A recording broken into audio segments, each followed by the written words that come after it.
contributor, Raymond Arroyo. Ray, we reported on that NPR editor, Uri Berliner, last week in that essay charge that NPR had basically just totally left-wing after Trump's election, failed to fully report on Russiagate, the Hunter Biden laptop issue, et cetera.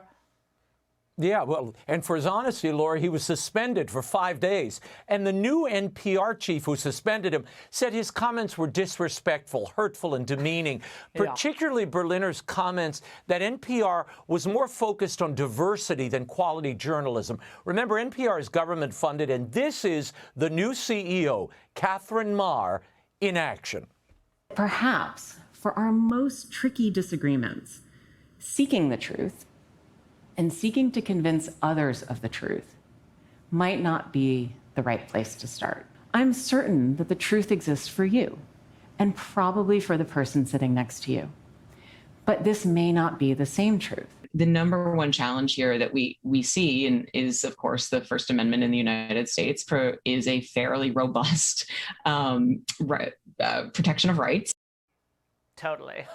Laura, as a result of wonderful comments like that, and Maher, the CEO, justifying looting in the name of racial justice, now Uri Berliner, the whistleblowing editor, has resigned. He wrote today, "I cannot work in a newsroom where I'm disparaged by the new CEO, whose divisive views confirm the very problems at NPR I cite in my Free Press essay." I mean, this is the last thing they should have done, Laura. It bespeaks the lack of what he called the absence of viewpoint diversity in that newsroom. And a woman like this, where truth, I guess, is just fungible.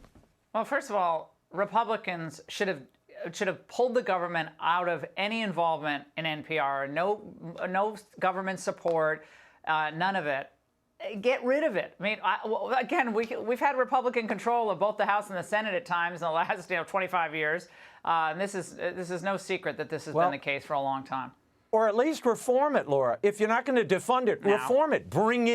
Import different viewpoints. But, you know, the truth doesn't change according to your ability to stomach it, as Flannery O'Connor once said.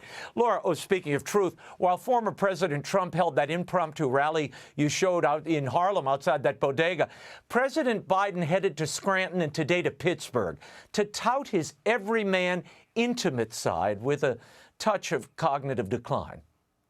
My mom didn't live in Scranton since she was 1954. Wall Street didn't build America.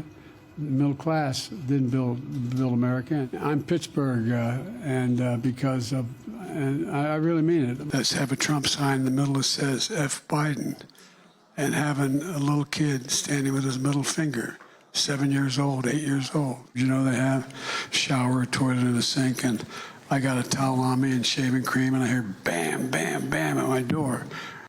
Okay, let's just stop there. Now, I don't mean to deprive you of these charming tales, but I imagined he continued to share them with these poor children when he visited his home, Laura, his childhood home. Now, if you're battling the perception of senility, why are you playing Ring Around the Rosie with the children around your home? It looks like a rest home production of the Pied Piper of Scranton. I mean, what is he doing here?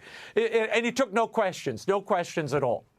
Well, the kids would, are you smarter than a fifth grader? Are you smarter than a second grader? And the answer is no, you're not. Toddler. All right, Raymond, he also related a story about his uncle, Bosie Finnegan. He got shot down in New Guinea, and they never found the body because there were a lot of cannibals for real in that part of New Guinea. Audience. Okay, now, Laura, there's only one problem. None of this likely happened. Okay, we pulled the POW MIA accounting agency report.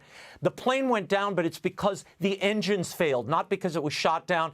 And there is no mention, none, of cannibals being in the area. So again, Joe Biden's mind and the fungibility of it, it's a mess. And finally, some entertainment news, depending on what you call entertainment. Super Bowl champ and Taylor Swift's +1, Travis Kelce, has landed a new TV gig. He's hosting a spin-off of the game you just mentioned, Laura. Are You Smarter Than a Fifth Grader? It's called Are You Smarter Than a Celebrity? Well, this is Travis Kelce last week at the University of Cincinnati. To all my fellow students, I got a few words of advice. You gotta fight for your right to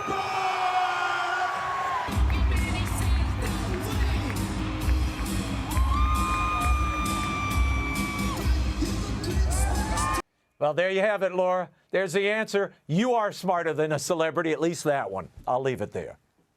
He's a great football player, Raymond, and apparently, I don't know. That's it. Hey, that's how you connect with the kids. All right. That's it for Kelsey. All right, Raymond. Thank you. Hey, Sean Hannity here. Hey, click here to subscribe to Fox News YouTube page and catch our hottest interviews and most compelling analysis. You will not get it anywhere else.